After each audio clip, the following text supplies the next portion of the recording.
வசமாக சிக்கிய அதிமுகவின் முன்னாள் அமைச்சர் வெளியான ஆடியோ ஆதாரம்.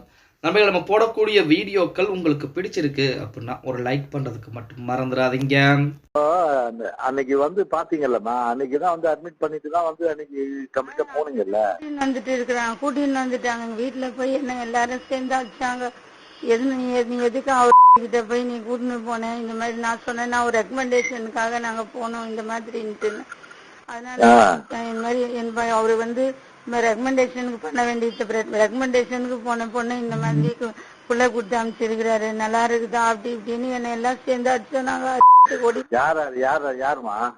எங்க அண்ணன், எங்க தங்கச்சி, எங்க மாமா எல்லாமே. இல்ல அவங்களுக்கு எப்படி தெரியும்? நீங்க தானே போயிட்டு இது பண்ணீங்க? விட்டு இருந்தேன் நான், எடுத்துன்னு போய் எங்க பொண்ணு. ஏமா நீங்க ஒரு அம்மா அடிப்படையில் நீங்க போயிட்டு இது பண்ணிட்டு தானேமா? என் தங்கச்சி வீட்டுல தானே விட்டு இருந்தேன் நானு. என் தங்கச்சி விட்டு இருந்தேன் நானு.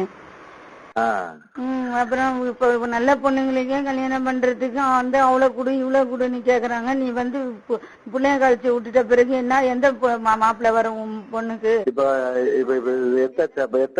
இன்னும் எடுக்கவே இல்லை.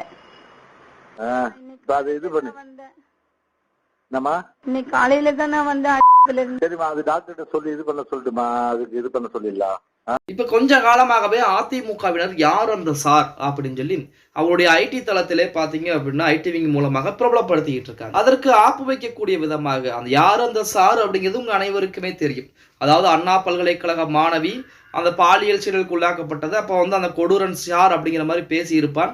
அந்த சார் யார் அப்படின்னு சொல்லித்தான் அதிமுகவினர் போராட்டங்கள் பண்ணிக்கிட்டு இப்போ அதை திசை மாற்ற வேண்டும் அப்படின்னு சொல்லித்தான் திமுகவுடைய ஐடி விங் பாத்தீங்கன்னா இப்ப புதிதாக ஒரு பொருளையே கிளப்பி விட்டுருக்காங்க. ஜெயலலிதா, அதாவது அதிமுகவுடைய முன்னாள் அமைச்சர் ஜெயக்குமார் அவர்களும் ஒரு பெண்மணியும் பேசக்கூடிய ஆடியோவானது வெளியிட்டிருப்பது. இது கொடுத்து ஜெயக்குமார் அவர்கள் நேற்று தினம் என்ன பேட்டி கொடுத்தாங்க அப்படின்னா, மடியிலே கனமில்லை, எதற்கு பயப்பட வேண்டும், அனைத்தையும் நான் சமாளிப்பேன், நான் எந்த விதமான தவறுகளையும் செய்யவில்லை, இது முழுக்க முழுக்க ஒரு போலியான ஒரு செய்தி அப்படிங்கிற மாதிரி ஒரு தகவலை வெளியிடும். ஆக மொத்தத்தில் அதிமுக திமுக சண்டைக்கு இடையிலே பாத்தீங்க அப்படின்னா, அதாவது சட்டசபையிலும் சரி மற்ற இடங்களிலும் சரி சண்டைகள் என்பது நீடித்துக் கொண்டுதான் இருக்கு. இதற்கு இன்னும் வலு சேர்க்க வேண்டும், அதாவது அதிமுக இன்னும் பலம் அடைய வேண்டும் அப்படின்னா பிரிந்து போனவர்கள் மறுபடியும் ஒன்றிணைந்தால் திமுகவால் எதுவுமே செய்ய முடியாத ஒரு சூழ்நிலை என்பது ஏற்படுத்தப்படும். பொறுத்திருந்து பார்க்கலாம். அதிமுக மிக விரைவாகவே ஒன்றிணையுமா அல்லது மறுபடியும் தனித்து தேர்தலை சந்திக்க போகிறதா அப்படிங்கிறத. ஓகே கைஸ், வீடியோ பிடிச்சிருந்தா மறக்காம ஒரு லைக் பண்ணி விட்டுருங்க.